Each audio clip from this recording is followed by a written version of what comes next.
like to share a little story with you on this Shabbat.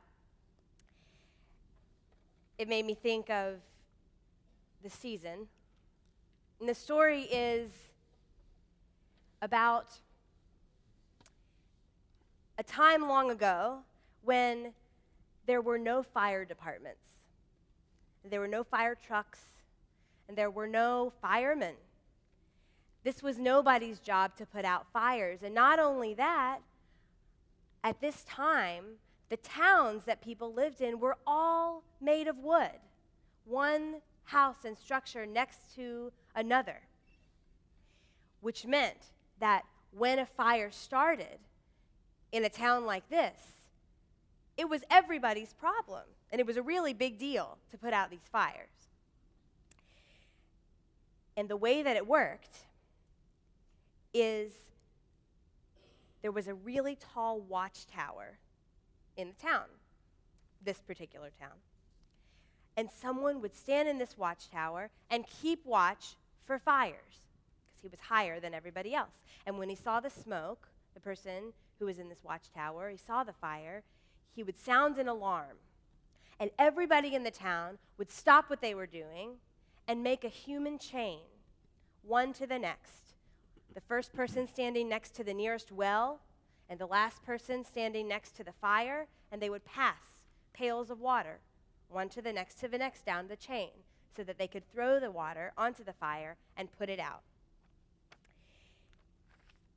Well, it just so happens that there was a young man visiting from another town, and he saw this town's big tower from afar. He didn't get to go all the way into the town, but he could see the tower from where he was standing. And he heard a sound. He heard a bugle. And he couldn't understand exactly what was happening, and so he asked someone who was standing next to him. He said, What exactly is going on? I hear a sound, I hear a bugle, and I see smoke coming, but I don't know what is happening. And the answer to this young man was, whenever we have a fire, we sound a bugle, and the fire is quickly put out. That was the answer.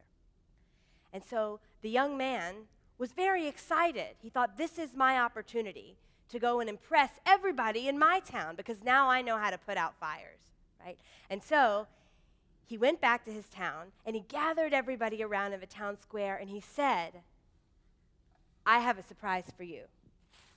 I know how to put out fires.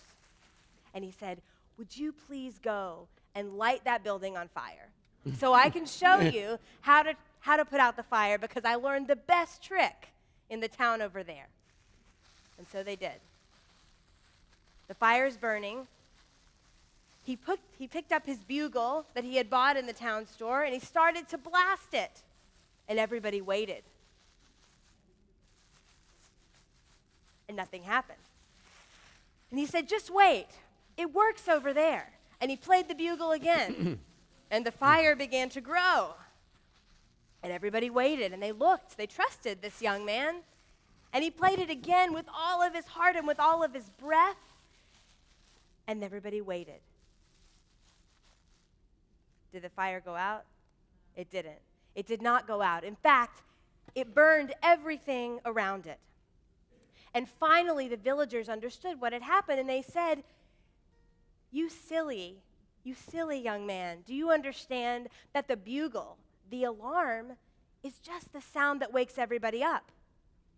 It's what happens after the sound that is the important thing. It's what happens after the sound that really changes people's lives.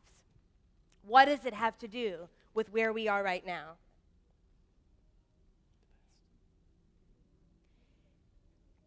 It's a shofar, that's right. The shofar, which we're going to hear in only a few days.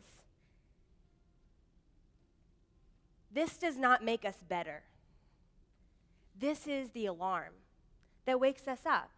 This is the alarm that alerts us to the things that are on fire in our lives. And it might be that we don't treat the people that we love the way that we should. It might be that we're neglecting something really important. It might be that we're not treating ourselves the way we should be treating ourselves. But it's not going to put out the fire. It's the alarm that will do it for us. And what happens after we hear the shofar is really the test. And the other thing that this story teaches me is that if one person heard the sound of the bugle in the town and ran over to get water from the well, the fire would never have been put out because the human chain wouldn't be built. And so just the same with us. When we make our New Year's resolutions in a few days and we decide we're going to be kinder, that we're going to listen better, that we're going to pay more attention to what really matters and forget all the other stuff, when we make those resolutions, if we don't tell the people that we love what we've decided to change, if we don't let them into the idea that we're a work in progress, they'll never be inspired by our work, and the human chain will never be able to sustain. And so how does this affect our lives every day, all the time? We have to be an echo chamber for a shofar every single day. That is our job.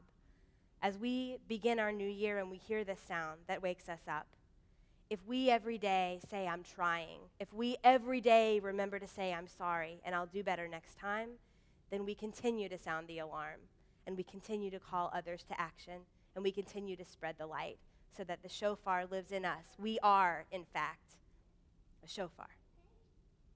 So it's my hope and prayer that each of us as a community member and all of us as a circle of love remember what we can do to put out fires for one another, and remember what we can do to wake each other up to the goodness that waits for us in the year to come.